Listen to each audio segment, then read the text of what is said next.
Hello, hello. Hey, Hey, Hey, welcome back to everyone who was just recently on stream with me earlier tonight. We did a horror week where we talk about upcoming horror movies, and of course, we did mention Morgan the Killer Doll. So we have a lot of people have come back from that.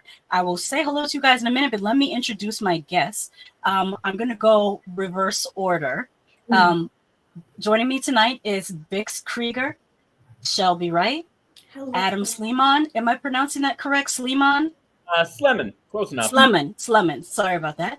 And Uh, Kylie Roseanne, aka Haunted Hippie. And of course, writer director Jose Prendes, who you might know from The Headless Horseman, Heretics, forgetting one, The Exorcist, there's and a lot of them. There's a lot. yeah, You're there's a forgetting, lot but of that's them. okay. There's a lot I of forgive them. you.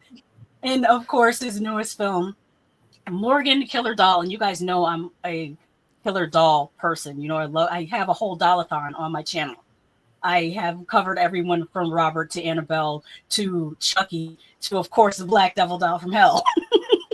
So my taste for killer dolls runs the gambit. Let's say what's up to the chat, and then I will show the chat the trailer, so you guys we're all on the same page of what's up. Ultimate Sunrise is here. He says, "Awesome." Already wants to know, where can I watch it? Is it on Tubi yet? It actually will. It will not be on Tubi until maybe after the summer. It's on VOD first. Mm-hmm. King Nikki is here. She says, I wish they went with a more original title, but I'm actually really looking forward to this one. I'll explain that when we get to it. Mm-hmm. As I say there. Oh, yep.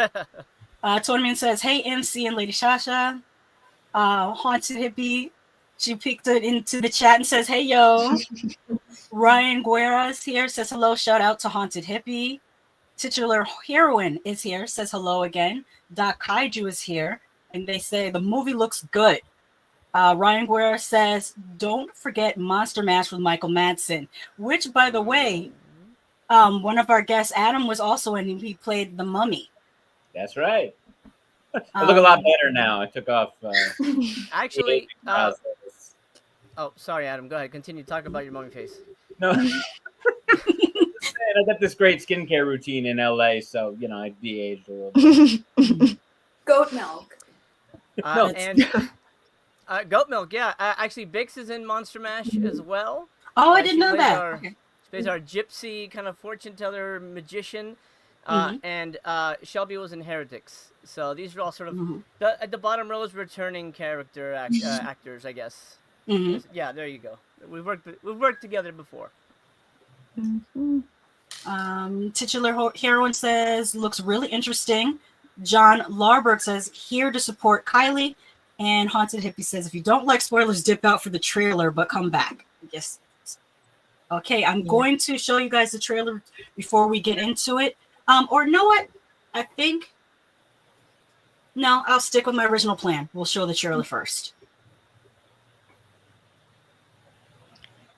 To tell Astrid. What should I got there? It's your birthday present. I can't wait to see what's inside. Oh my God. Why would she give you this? Darcy, you'll miss me when I'm gone. Are you soaked in gasoline? Dad, we need to get in the car and have to go now. Darcy! She couldn't have gone far. I mean, she was on...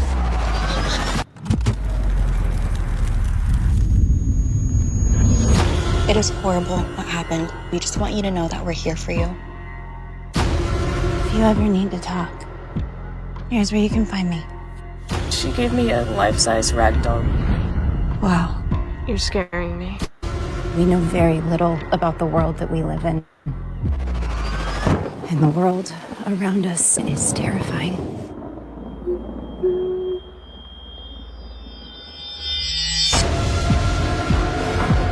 Astrid?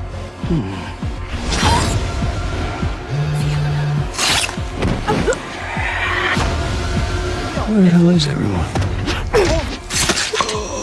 Fiona, where are you, homie? I'm gonna get help.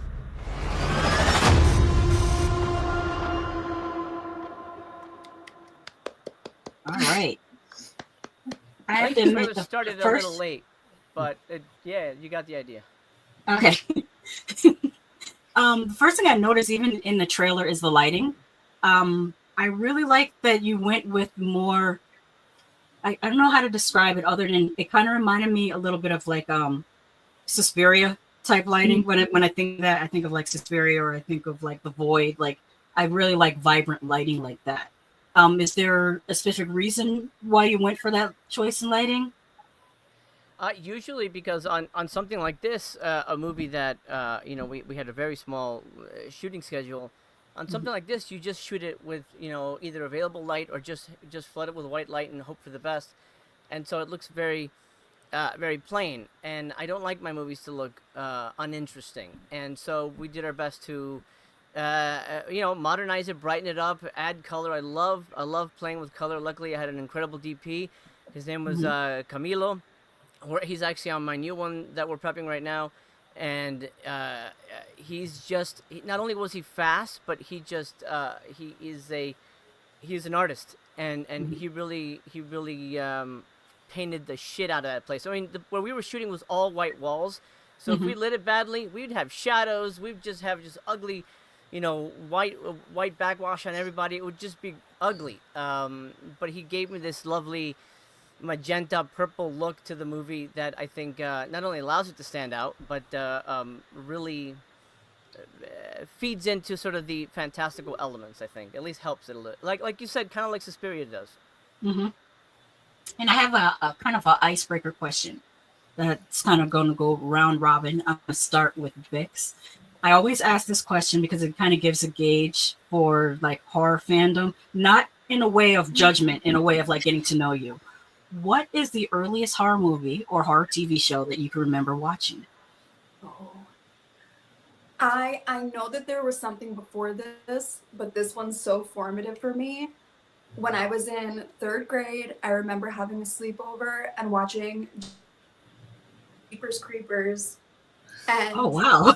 One of the girls, I don't know how it happened, but we dared each other to pause it when they show the Jeepers Creepers like face for the first time, that like crazy reveal, and go back to sleep and sleep the whole night with it paused on the TV. So that is my first horror memory. You guys were hardcore. That would have scared the crap out of me in 3rd grade. Oh my gosh. How about you, Shelby? Oh God. Yeah, there's definitely something before, but I can't think of. One of my earlier memories for like a slasher horror was Friday the 13th. But I know there was something before, but that one, like as a kid, no. Like to be in my bed, I was like, I'm gonna get sucked in. I'm scared. Oh yeah, and they played those on cable a lot back in the day. They did. I'm interested to hear what Adam's answer is. Because mine's gonna be older. I don't know who remembers it. Tales from the Crypt show. Oh man, that every week that show scared the crap out of me. But I kept going back. You know what I mean? Like it just kept going back. I don't know what's wrong with me. I love it. That opening is iconic, man. Yes. Yeah. Kylie, can you remember yours? I'm not totally sure because my grandpa got me started really, really young on like 50s sci-fi stuff. I think the first proper horror movie I watched was Jaws, and I was like maybe 7. I think I was like 6 or 7. And he definitely showed me like Signs around the same time. House of Wax from 53, I think. Invasion of the Body Snatchers. That was like all around the same time. So I don't have like specific memories because my grandpa just started me like, just way back when. That's amazing. I can remember, it's not my first horror movie, but I remember watching Texas Chainsaw Massacre with my grandmother. As you do. Oh, yeah, as one does. Yeah. Jose, what was your first horror movie you can remember? Honestly, there's been so many, and I this is gonna sound like I'm lying, but the clearest memory I have is Child's Play, and to this day I'm a diehard Chucky fan. Pre-TV show, because the TV show I think really messed it up. Well, pre-Cult of Chucky, because that was shit. But man, there was just something about that franchise that really, I mean, to this day, it still sticks with me. I love Chucky. And I think it was watching it with my parents and watching my mom react and seeing how scared she got and being like, "Ooh, I like that. Oh, that's interesting. Ooh, that's kind of, and then she was scared, like, "Oh, I'm not scared. I'm not scared. Chucky's cool. Chucky's my friend." And then it that sort of opened up the world to me. Another one is Arachnophobia, which is an incredible movie. The only movie actually that gave me a nightmare was Arachnophobia because I dreamed that spiders were falling on me. So those are probably my earliest horror movie memories. Yeah. I can remember being scared by the Child's Play TV spots. Like they really freaked me out when I was a kid. There's something about probably that ignited my whole love of killer dolls to begin with. Do you guys have a favorite subgenre of horror? Oh my god. What order do you want to? Whoever wants to speak first. That's tough. I feel like Kylie's cooking right now. Because I have one subgenre that immediately comes to mind, and that'll be folk horror, but it's not a terribly large subgenre, so I'm trying to think what the runner-up would be. But like within that, Wicker Man, Midsommar, The Witch, Hellbender, like just some of my favorite horror, like witchcraft horror, I don't know. Somebody else go. I'm gonna stew a little longer. I've always been a creature horror guy. Like take me back to like obviously the classics, but even like I remember growing up and seeing Alien for the first time and being like, just haunted my dreams, my nightmares. Great. Sci-fi is a close second for me. Sci-fi horror. I love Science Gone Wrong. Oh my god. Yeah, I love like psychological thriller horror, or I love sci-fi horror, but I love anything that's incredibly anxiety inducing. Love feeling claustrophobic. Yeah, Shelby might has like The pretty Descent, intense movie taste. So yeah, I get that. I like that too. Yeah, I feel like I agree. I really like the no, go ahead. I like the mind bendy stuff, the things that like this shouldn't make sense, kind of like as above so below. Yeah, and that kind of vibe of just That's like why is this happening? It really messes with my brain. I think that's what freaks me out the most. Very, very cool. I'm simple. I'm a slasher guy. I mean, only maybe 5% of them are good, but I will still watch whatever. Oh, people being stalked by a guy with a pig mask. Okay, I'm in. I'm very simple with that. So I'll take a slasher movie or monsters. Anything with a monster, like a big goopy monster creature thing. Yeah, I'm in. Very, very cool. I'm going to see the chat is going crazy, so I'm going to see what they're saying in here.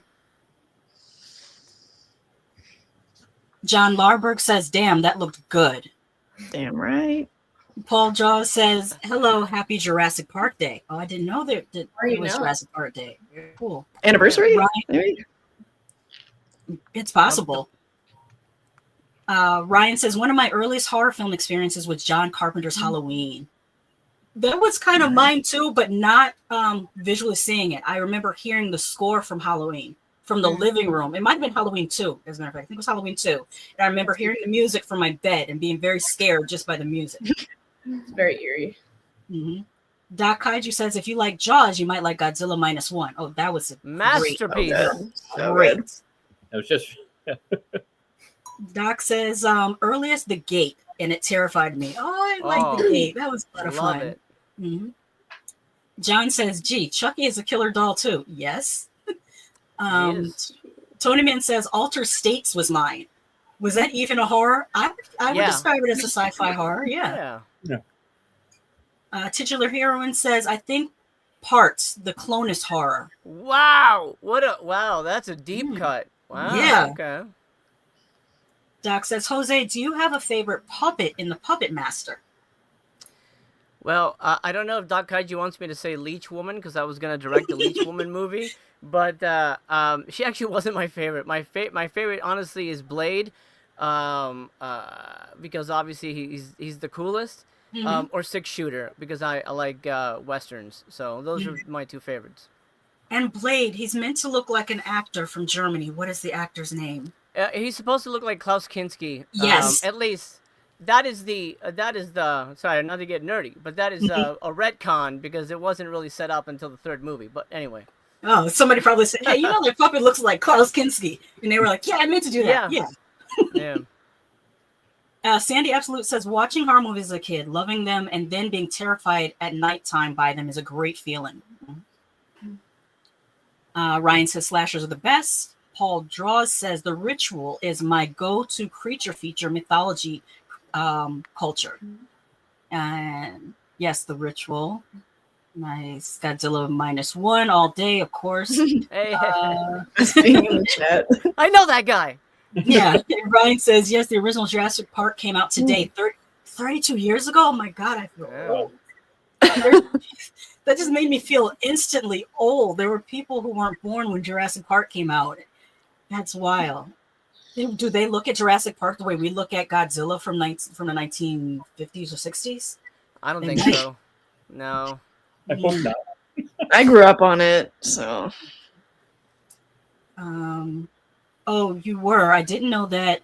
So you know my idol Charlie. Ask Shasha. I'm always raving about Charlie and Yes, Charles Band and Full Moon. Yes. I can neither confirm nor deny that I know Charles Band. John says one of my earliest horror movies is The Crawling Eye, 1958 on TV. I have not seen The Crawling Eye, but I do remember watching those 1950s movies on there used to be a show that came on called The Spine Tingler, and it would play stuff like The House on Haunted Hill and like Day of the Triffids, stuff like that. Crawling Eye is fantastic. It's super silly, but I had a good time with it. Oh, yeah. I agree with that, Tony Man. Let me see. Is there a specific character, director, or actor that really influenced you or inspired you to go into acting or directing or writing? Me? Oh, I guess that makes sense. Sorry, I'm well, any one of you. That's why I said acting as well. Like there might be someone. Biggs, go ahead. What? Do you have a particular actor that you looked up to, that you saw them and said, "I want to do that"? For me, it was honestly Britney Spears. The music videos, just everything about Britney Spears was really what catapulted me into this life. Even being young, I didn't necessarily even want to sing and be a pop star. I just loved seeing her on camera and being able to tell a story through her music videos. And yeah, I have Britney to thank. I get it. She definitely has like I used to say that she has like it factor. Like when you first see her, you don't think, oh my God, that's the most beautiful woman. But once she starts speaking or dancing, she becomes more beautiful. Like in her actions, there's just something about her. And when I was younger, I wasn't into her until she released this album. And the first thing I heard was, "It's Britney, bitch." And then the beat dropped. And I was like, that's my girl. I didn't feel her until that moment. Yes. We all have Britney to thank. So true. Anybody else? Mine was Steve Martin. Oh, that's a good one. Yeah, I came up on movies like Three Amigos and The Jerk. The Jerk. Yeah, Yes. exactly. Like I could watch him do anything, and he's still crushing it. He's still doing his thing with Martin Short, and like, utmost respect of a Renaissance man. He's into art. He plays a banjo. He writes. He's a monster. Yes. I know that a lot of comedians have musical talents, like Jamie Foxx, musical talent. The Blues Brothers, Dan Aykroyd and John Belushi. That was really them singing. Like, yeah. Real quick, Adam, when you said Steve Martin, you give off Steve Martin vibe. Yeah, I agree. Like See you that hit that on the head. I'm like, oh yeah, I see that. That's good. Yeah. That's very good. Mm-hmm. I'd say for me, there's so many though. It's so hard to choose. Oh, you can choose more than one. Oh, it's gonna be more than one. We're here all night for the list. Director wise, the Safdie brothers, I love them so much, and they're kind of newer, so that was a little bit more like my teen years, I guess. But I love Donald Glover. He can do anything, and everything he does is quality and fantastic. And growing up, Emma Stone was my girl. Anything Emma Stone did, I love her so much. Definitely. Nice. I suppose I'll take a spin. I'm more of a director than an actor. My dream job when I was little was acting though, so thank you, Jose, for scooping me up here. But director wise, I would say it was definitely like Tim Burton. He just made movies that like spoke to me. For some reason it was Corpse Bride and Charlie and the Chocolate Factory. So yeah, I grew up on those really heavily, and I loved his Alice in Wonderland when it came out. Hot take, I guess. And then Spielberg, of course, like Jurassic Park, I think was the one when I was like 8 years old that I just was like, so I feel like I also have John Williams to thank as well. Because he scored the music of my childhood, just like so much of it. So I almost have him to thank as well. I feel like for me wanting to just be in this industry. And acting, I don't know. I never, like, if you asked me a year ago if I was going to be an actress, I'd say probably not. But now we're here thanks to Jose. I'm really interested in seeing Jose's answer to his people who have inspired him. For anybody out there who wants to become a filmmaker, watch everything. That's the best advice I can give it. Just watch it all, man. Good or bad, you'll learn from everything.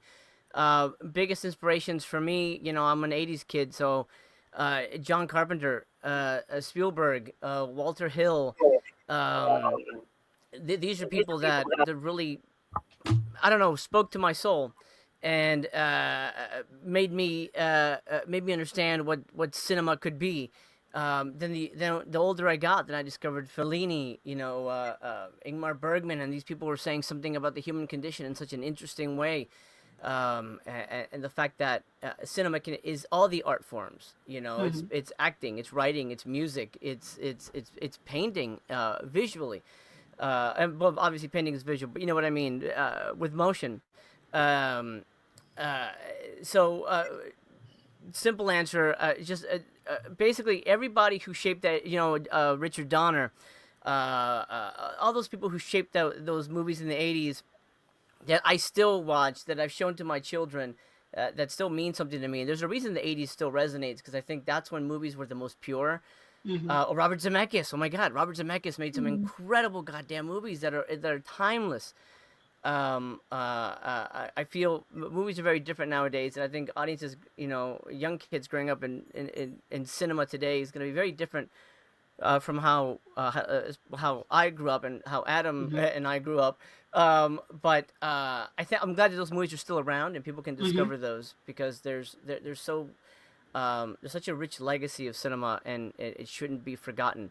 But inspiration you can find anywhere, you know, if you have to wait for it to kind of speak to you, and you'll find a movie like, oh my God, this made me cry. I didn't think I'd be crying in a zombie movie.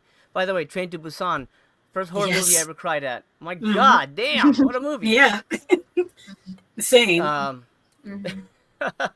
love she sang the song for the dad. Oh, yes, she did. When the little girl was walking down the train track singing, like if you didn't cry, you have no heart. Oh, God damn, what a movie! Sorry, off topic. But it's great that these things are still available, because what I'm seeing on TikTok, and I love to watch these reviews, is of a person who was born after 2005 reviewing something from the 80s, and them just getting so excited and their eyes lit up, and they're like, did you know this movie came out and this happened and this happened? It's just really great to see a new generation still discover these movies. Yeah. Yep. No, it looks like you guys, if I'm not mistaken, shot on location in California. How was that? Did you have it all? Was it all on location, or was some of it on sets? No. These movies come together really fast, so we don't have time to build sets. We basically rented a house, and that's where we shot. That's the short answer. And it was like a third of a house. Yes, it wasn't even the whole damn house, but that's another story. But you guys still were able to make it look like you were in several locations. Like it looked like when it was in one person's house as opposed to someone else's house, it really did look like it was two, or at least to me, I didn't think it was one house. Movie magic. Yeah, you guys did a good job with that. My favorite thing that Jose did was you see that scene with them at the gravesite and they're tossing the roses down. Like, I don't want to give away how he did that, but I was like, it's incredidly clever, really well done. And it looks really good. You can't. Well, now I gotta say. I put them on the roof, and we just shut up because we didn't have a cemetery, we didn't have a coffin, but we had flowers. So you force perspective, and you gotta make the movie work for you. I never would have guessed that. My guess would have been, I mean, this is terrible, but my guess would have been digging a hole and having the cameraman lay it hole. Yeah. Why I was thinking that. Oh, we had the time. I guess, elements of the movie. The doll design. Whose idea was the doll design and the outfit? Because I can see this being a really good cosplay.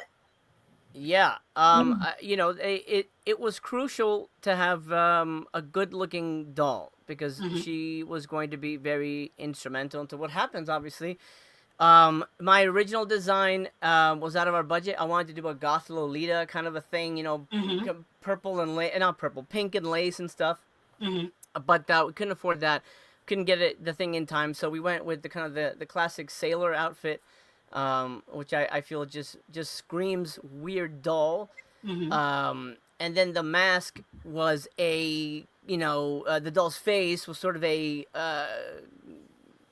trial and error thing, trying to figure out where to land on something that looked. It had to look homemade. It couldn't have been something that felt like, this was made by a factory, like 10,000 artisans. It had to be made by Darcy. This is something she made in her house. So it had to have a, very bespoke, rough, garage sale kind of look. And so that's sort of where we landed. Oh, speaking of the doll, the name, someone asked in the comments about the Morgan title. How did you guys come up with the Morgan title? I'm going to be transparent. It was not my idea. The movie was shot as Killer Doll. And I thought that would have been great because, believe it or not, there is no movie called Killer Doll. So we would have been the first. And then come post, the producers wanted to tie it into Megan, and they said let's rename it Morgan, which is the name of the doll. So that's what happened. But it was not my idea, and I know we all know. Trust me. We have a chat thread. I've heard everybody's complaints. I know people aren't happy with it. It was out of our hands. But don't let that affect your enjoyment of the movie. I actually think it's full disclosure, one of my degrees is in marketing. So my marketing brain is like, that's actually a good idea, because when people look for the movies, it will be near Megan, and people who like Megan might go watch. Like, if they're like me, I watch pretty much every Killer Doll movie anyways, so they're going to add it to their list, and it's just going to be easier for them to find because of the title. Yeah. I'm trying to form my question without spoiling the movie. I wrote in my notes that Astrid's character kind of reminded me if you had a person whose mother was May and father was Frank Zito from Maniac. No, you mean Darcy's character. Darcy's character. I'm sorry, Darcy's character, not Astrid. I'm sorry. Astrid's normal. Yes. For the most part, yeah. Yes. I'm sorry, I'm a mix of the names, but yeah. Was that intentional, or is it just me like assigning other similar movies too.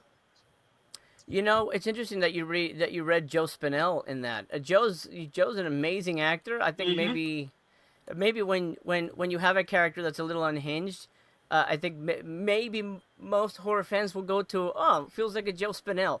But that was not. It wasn't something I said. Hey, Bix, go watch Maniac. That's you. That's your dad. You know, that wasn't the intention. But I'm glad that you read that, because Darcy's in good company then. Absolutely. Also, the I'm sure that the costume design was an element of it. I kind of liked the way the characters looked.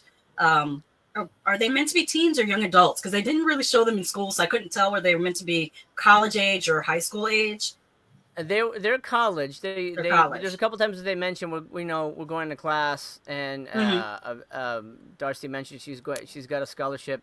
I would have shown them going to class if we could afford a classroom, and maybe in the sequel, who knows? And I like that you left that open for a sequel too. That's smart to me. There was one person whose look, let me see, Fiona. Yeah, the character Fiona. I love that look. Like the gothic look was really cool. And see, there's another question I would ask, but it's spoiling the movie. Well, it kind of showed it in the trailer. I'll just say it this way: the bathtub scene. I felt like you really nailed it, especially with how you sank under the water. I was like, oh my god, it looks so freaking cool. And the makeup didn't budge. I mean, that's a weird thing that I would notice. I'm like, the makeup is staying put. That is really good. The makeup was really good. Like, oh my god, but little behind the scenes story. When I was in the bathtub, a giant cockroach crawled up out of the drain, and me and the makeup artist, she was in there because she just was helping out, and we both just started screaming bloody murder. So I know that everyone else was freaking out, and it literally just was the biggest cockroach I'd ever seen in my entire life, and I made no moves to get out of the tub or kill it or anything. I just was screaming, and I think our first AD came in and saved us. So yeah, it sounds like the palmetto bugs have made their way to California. We have those in Florida. I remember when I first came down from Connecticut to Florida, and I was in a college dormitory, and it was me and I think it was a student from New Jersey and New York. And we started screaming because we never saw a bug that big in our lives. And the Floridian kids came out and were like, why are you guys screaming? And we're like, there's a roach that's that big. And then it flew, and we started screaming and running down the hallway. And the Floridian kids are looking at us like, what's wrong with that? It's just a palmetto bug. No, I had never seen a roach that big in my life. I think that was maybe the second time I'd ever seen a real life cockroach. So I was useless. I literally just was screaming. I think... I don't know if the other girls were there. Jose was there, right? When that not in the bathroom, but I heard you screaming from the other room, like, "What the hell's happening? What the hell's happening?" Sorry. Yeah, no, I'm glad you were okay. I thought something bad had happened. You would think. I'm just really scared of bugs. Sorry. It's okay. We all are. This question is. I feel like I should have had a transition between that and this question, but here's a transition. Jose, what's your experience or the difference in your experience from when you shot your very first film to this most recent film? Like, what may have gotten easier? What things have you developed? Like, if you can remember back to that very first film that you directed. Can I be honest? Nothing really. I feel like it's always fun. There's every movie has different problems and different things, but I feel like I can't. I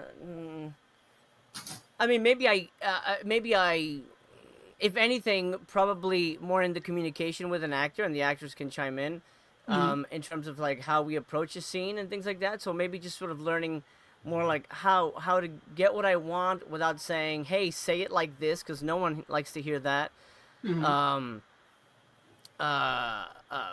Knowing, I guess, also knowing when something connects, you know, with the camera angles just right, or if an actor does something, you know, I'm very much, I'm the first audience, as I tell my cast. So I'm there. I'm watching the monitor. I'm watching the movie. I'm seeing every little tick. And oh, I love when he did that. Oh, I love when she says that, or she looks over at her, and like. So I love all these little moments. So I'm always, maybe I'm just more cognizant of those kind of little bits and pieces of humanity, which I think hopefully translates into making the characters feel more alive and real. And I try to draw those out. So if anything, probably that, just more of a.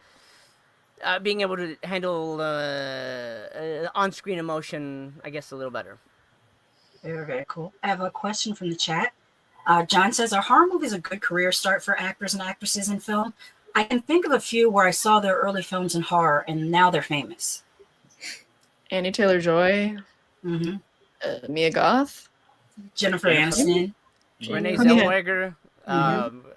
Yeah, absolutely. Yeah, I feel like there's a lot more.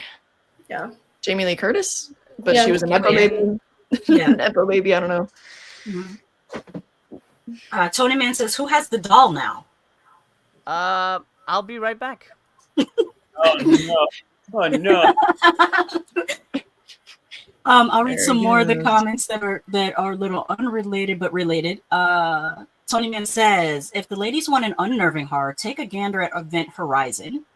Adam second says Event Horizon, yes. Yeah. I actually worked in a movie theater when it came out, and it freaked me out so bad. Like I couldn't sleep at night. Yep. Oh, that scene at the end, and yeah. Oh. And they shortened it. They cut out like 20 minutes of the film, and I guess they've lost that, so they can't ever produce a director's cut. Oh, jump scare warnings. There she is. Yeah. Her shining star. She misses you guys. That is creepy. She's an icon. Next horror convention, if I don't see somebody dressed like this, it will be a sign that I need to dress like this. Should be my next. It's funny. I probably still have kind of the pattern to make that because I made a cosplay for the baby doll character from Sucker Punch. It's a similar schoolgirl, sailor girl uniform. Okay.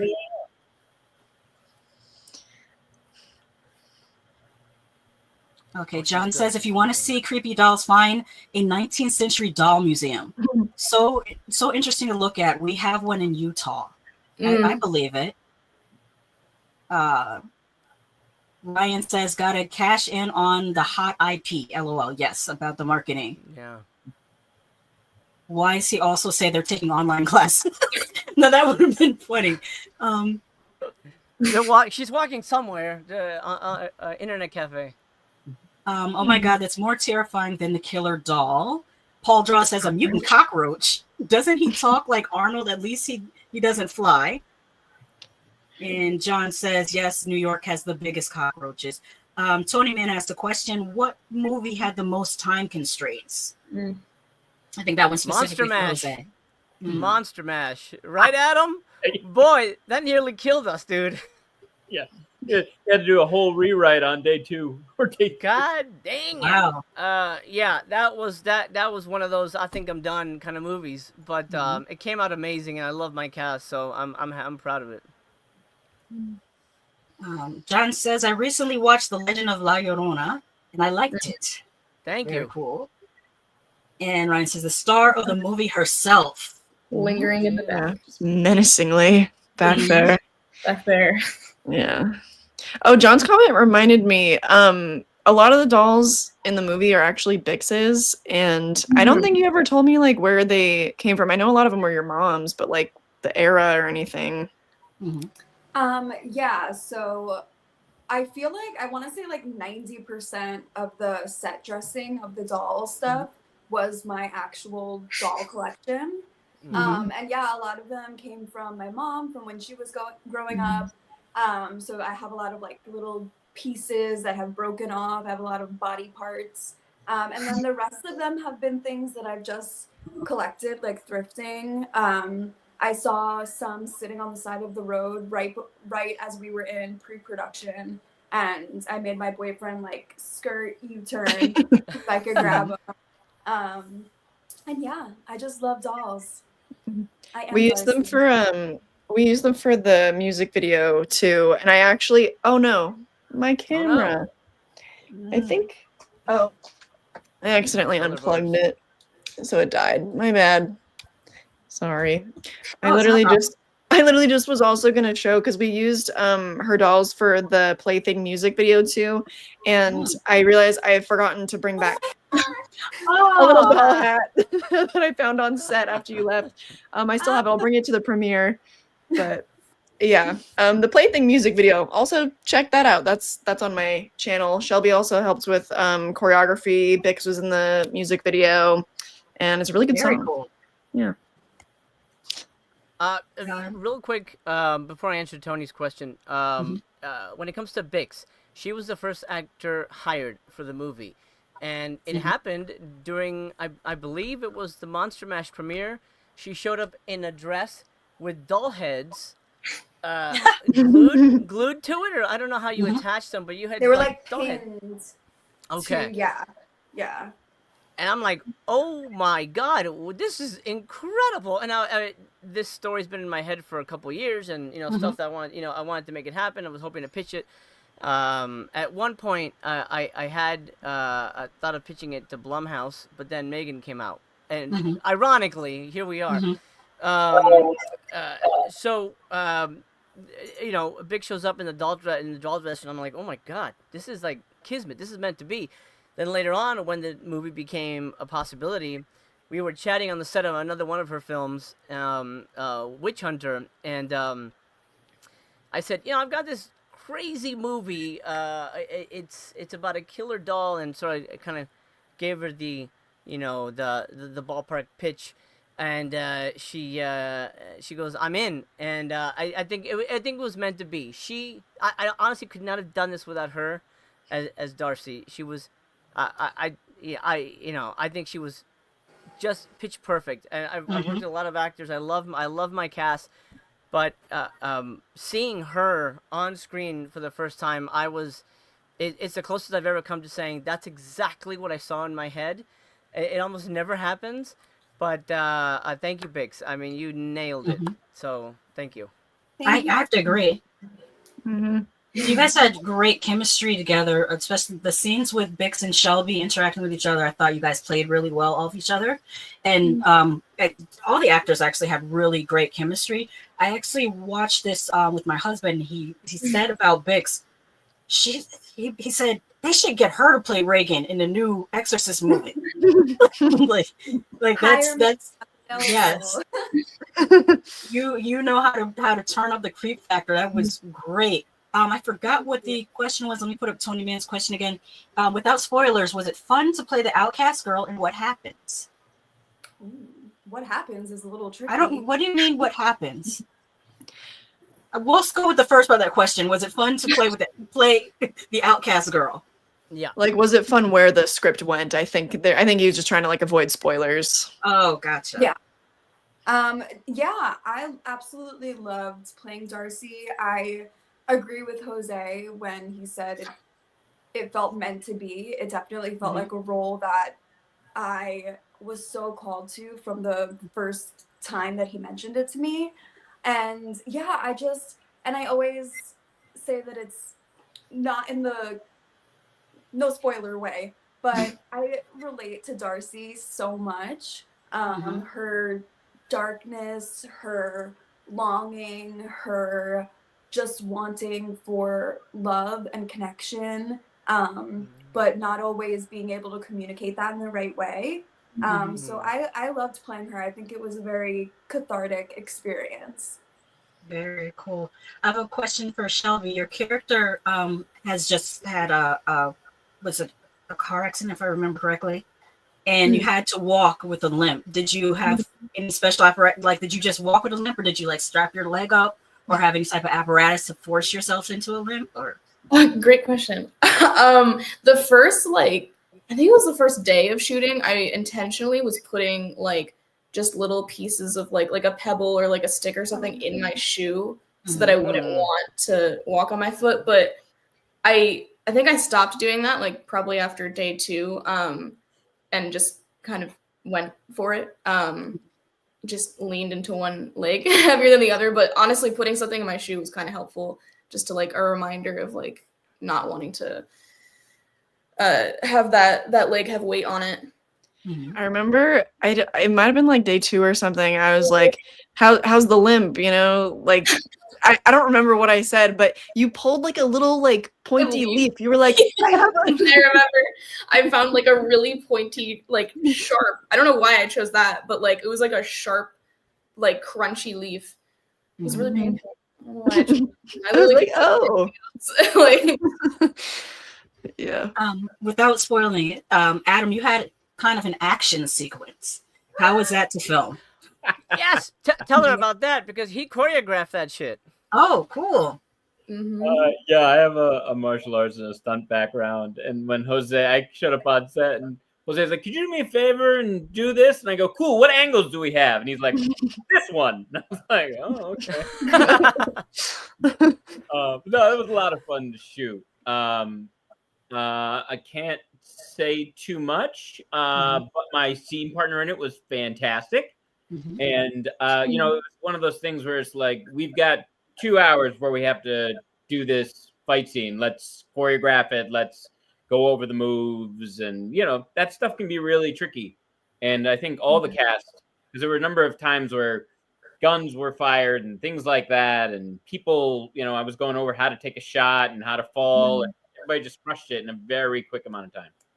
We all had to be one-take wonders at least once. Yeah. It came out great. It came out great, especially the different angles that it was shot from. I think it was very effective. Ryan says the Morgan doll reminds me of the doll from May. Was the film an influence on the writing for Darcy, or for the character? No. Of Darcy? I love May. You know, maybe. Like I said, you learn something from every movie. So potentially, yeah. Potentially, she was in my head, whispering to me among everything else. But not specifically May. No. They are similar characters, I think. Yeah. Tony Man says, did the dad act in any other movies? He was always eating or going on a hot date. Tony, yeah, he absolutely fucking did. That's Mr. Michael Pare. Streets of Fire, Bad Moon, Eddie and the Cruisers 1 and 2. Those are kind of 4 of his biggest ones. But yeah, he's a big actor back in the 80s. And now, look, I've worked with a lot of actors that are, let's say, doing lower budget movies. Michael is the only actor that knows his lines, knows exactly what to say, and is always there for every actor, and is and doesn't hate to be there. And on top of that, every time we do a take, it's almost the exact same thing. Like, that guy is like pitch perfect. I mean, he's a pro. And this movie, he got to do something that he's never really, he probably hasn't done in a long time, is just be a dad. Just be like a normal, regular dude who happens to be a single dad and horny for a yoga instructor. It's time. He's ready for it.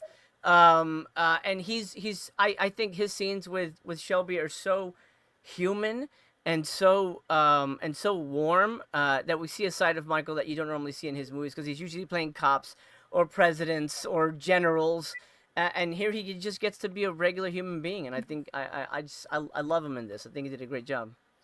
Didn't you guys play with the fart machine one day? You and Michael. Yeah, I didn't play with it. He was farting away on his little handheld fart machine. It was him? Oh my god. It was him. I thought you put him up to that. No, he goes, hey, I got a fart machine. Do you mind if I use it? And I said, not at all. Go for it. Oh my god. Yeah, that was all him. Jen. Yeah, There's a character, I don't know whether it's a cameo, because I've seen a similar looking character in one of our live streams, actually. The parakeet. Was that your parakeet that cameoed, or is that a different parakeet? I would say he's a supporting character, because he does have lines, and he does appear in multiple scenes. And yes, that is Mochi, our little parrot, and he was sort of he was fine on set. He got loose a couple times, but everybody was cool with him, and he likes people, so he just wanted to explore. Luckily, he didn't poop on anything. Mochi or got any of the actors. Yeah. got top billing. He liked to be on He our did. head when we were getting our makeup done and stuff. Mhm. But luckily, none of us got poop in our hair or anything. That was the first time I saw Mochi. It was a live stream with Jose, and Mochi was sitting on his head. That was the first time we saw him. He flies in when he's lonely, but look, now he's got the kid. Oh, she scared the shit out of me. I knew she was there too. Sometimes he flies in, but yes, that was Mochi. And Shelby, how was it like working with an animal co-star? He was. I love all of you guys. You all are great, but he was my favorite cast member. He was my favorite scene partner, personally. Yeah. I loved him. I would like whenever he was not working, I would go and hang out with him. We're best friends. I love him. He's the best. He's super cool. He's a chill guy. We would always, whenever you would go into the staging area, you would go back and just see Shelby like with her finger in the cage. I was like, taking videos, just like that was me. That was me on my off time. It sounds like everyone had a really great time. You can kind of tell that on the screen. You can tell when people are having fun creating, as opposed to when there's a slog or when there's too much producer interference and that type of stuff. But it really seemed like you guys generally had a great time making this. I honestly think that's all because of Jose. Like we're talking about an expedited schedule, limited resources, no time to do anything, and Jose makes it fun. He makes it. He makes you feel comfortable. Never feel rushed, even though we're rushed. So yeah, I mean, it's a great experience, and he puts together amazing casts of people that he wants to keep using in movies because he cares about them, and they reciprocate that with amazing performances. Very, very cool. I like that. I mean, honestly, look, half the battle of directing is getting a cast that will make the movie you see in your head, and then trusting them to do that. And then if something's off, you're going, well, let's try this, well, let's do that. I'm big on broad emotions, so I like tears, and I love extravagance when it comes to emotional outpouring, because I think it works in a movie. Maybe not in real life, but in a movie, I feel you kind of need that sometimes.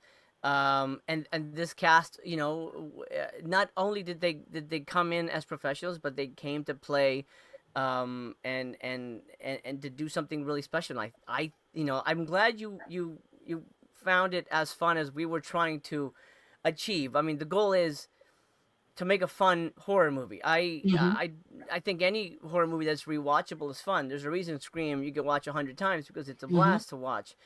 And the goal was, let's do something that's really fun. You like the characters, or you like to hate them, and then also give them an emotional wallop along the way. And I could not have done that without this cast.